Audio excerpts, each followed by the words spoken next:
Welcome to Kids Recall. In today's video, we'll be going through the 2021 movie Rumble. It's time to recall. Let's get started. Turn on subtitles and spoilers ahead. The film opens with us in a world full of titans. Here, monster wrestling is the greatest sport of all time. This competition, which has existed for hundreds of years, has evolved into a world championship. The greatest monster wrestling team of all time evolved in the town of Stoker. Rayburn was the champion and Jimbo Coyle was his coach.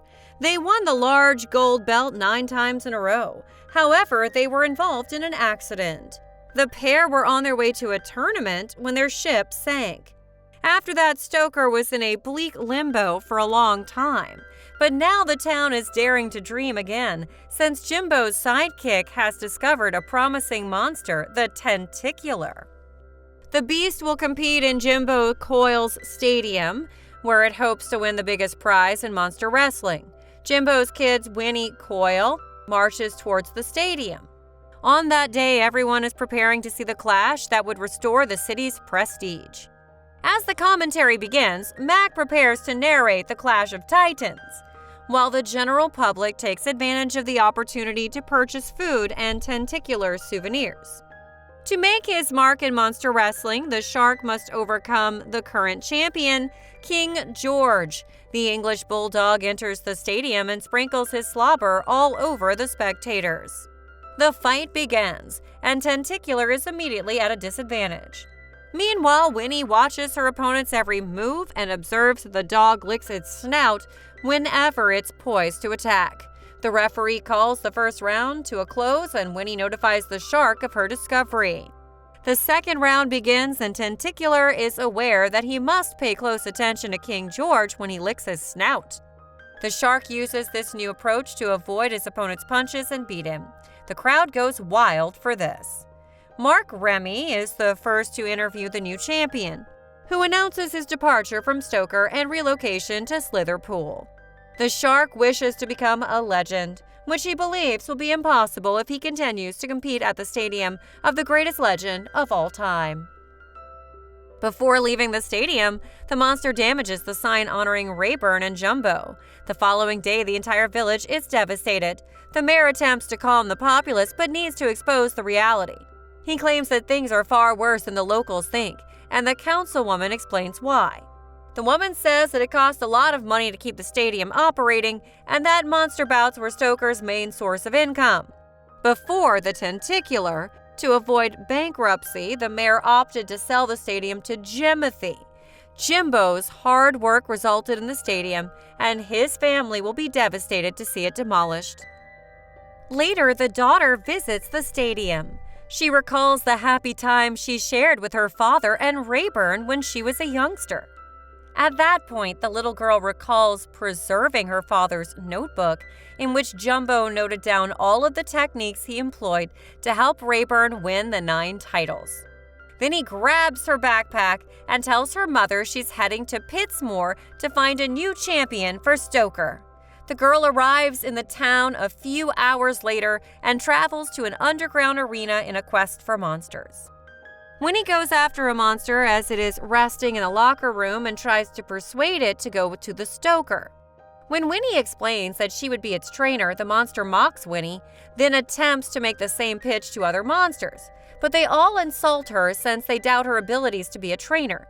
Hours later, frustrated and despairing, Winnie walks to a bar. When she realizes the similarities between one of the monsters to the small monster she knew as a youngster, Rayburn, who also left a son when he departed, and his fighting technique was the same as the monster who was in the ring at the time, even before the combat began, the monsters had already agreed that the boar would win, because that was the order from the proprietor of the arena. However, when she attempts to approach Steve before the battle is complete, in an attempt to get rid of him, the monster strikes Clunk and wins. Steve attempts to help him get up, but when the referee declares his victory, the gates open and a demonic bird emerges from within. Lady Mayhem is enraged because the man she gambled on Steve's victory has just earned $1 million, all because of Steve's disobedience to her commands. The monster swears it wants its money back, and suddenly Winnie appears. When the bird departs, the girl expresses her delight at seeing Steve again and invites him to fight at Stoker's. Steve left town because he didn't want to establish a reputation for himself at the expense of his father. However, because this is the only way to pay back Lady Mayhem, Johnny accepts to fight at Stoker Stadium. Winnie takes a snooze while the small monster wanders toward town and gives her a ride. When they get into the training room, Steve is surprised to see that everything has stayed the same. Winnie tells Steve to relax before going since they will start training at 5 a.m. the next day. The small girl is nervous, but her mother calms her down. Winnie is given key to her father's old motorcycle. The girl rides her floating motorcycle across the city and arrives around 6 o'clock in the morning. She wakes up Steve. The monster refuses to go to training and instead begs Winnie to plan a fight, saying he would take care of the rest. Camarilla, a big and exceptionally strong gorilla, challenges Winnie the same week. The trainer tries to go through a battle plan with Steve, but he wants to do things his way. Steve turns in and appears to be knocked unconscious. Camarilla charges headfirst towards his opponent, but Steve deflects the blow. The first round concludes, and Steve understands that he is taking part in a genuine combat for the first time in his life. When Winnie tells him that only the winner will earn the reward money, Steve decides to follow the girl's method. The trainer observes that Camarilla is muscular, implying that he lacks endurance. So the objective is for Steve to run a lot to exhaust the gorilla, and they then transition to an attacking tactic. When the second round begins, Steve follows the plan and begins running in circles. But, understanding that this will not be enough to tire his opponent, he runs out of the stadium. And when they both return to the ring, they're both fatigued. They try to continue the fight, but Steve uses his body weight to knock his opponent unconscious and narrowly wins for the first time. The small monster enjoys the thrill of triumph and understands that it is far preferable to being a loser. That week, Steve's battle was dubbed the most humiliating of all.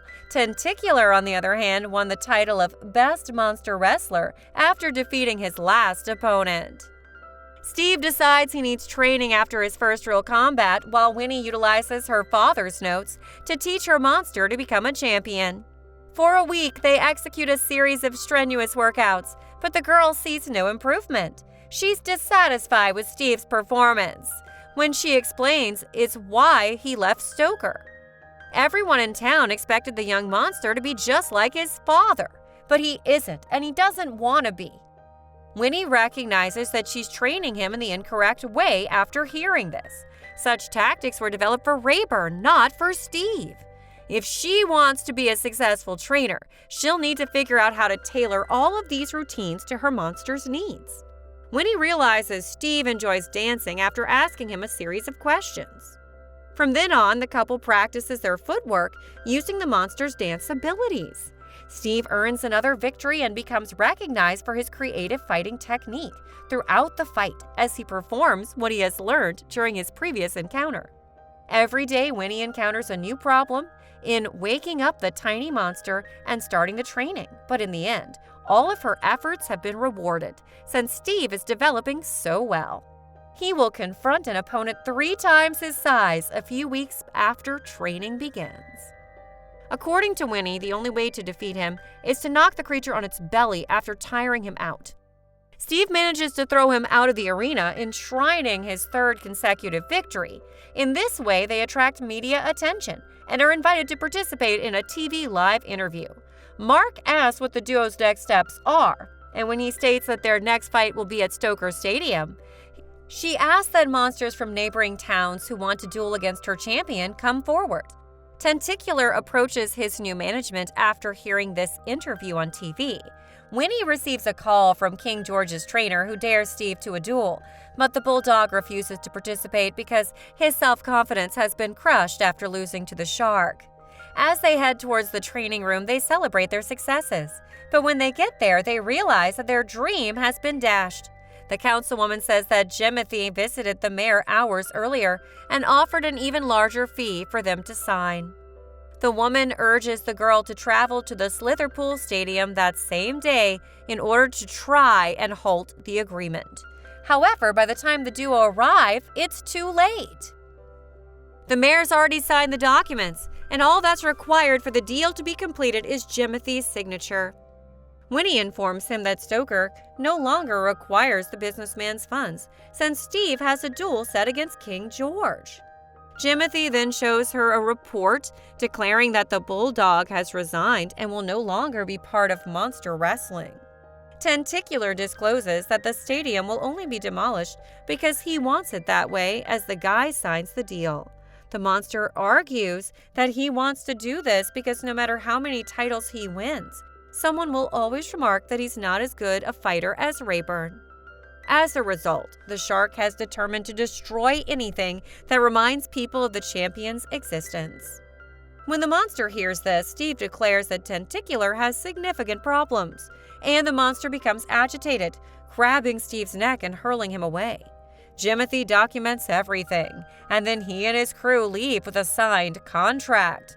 That night, Steve goes to see Winnie, realizing that his trainer is not doing well at all. Winnie requests that the monsters return to Pittsmore because he already has the money to pay Lady Mayhem. But Steve argues that this is now his home and attempts to persuade Winnie not to give up on her dream. She is, however, shaken and does not listen to her buddy. As a result, Steve's only alternative is to return to the subterranean arena from where he emerged. After paying his debt, the monster pays him a visit and informs him that he's the new favorite to win the fight. The visitor spent a lot of money on him that night, and she will keep everything if Steve loses the duel. Before going to the ring, Johnny discovers an old photograph at the back of his closet. Steve recognizes he looks up to his father and aspires to be a winner like him.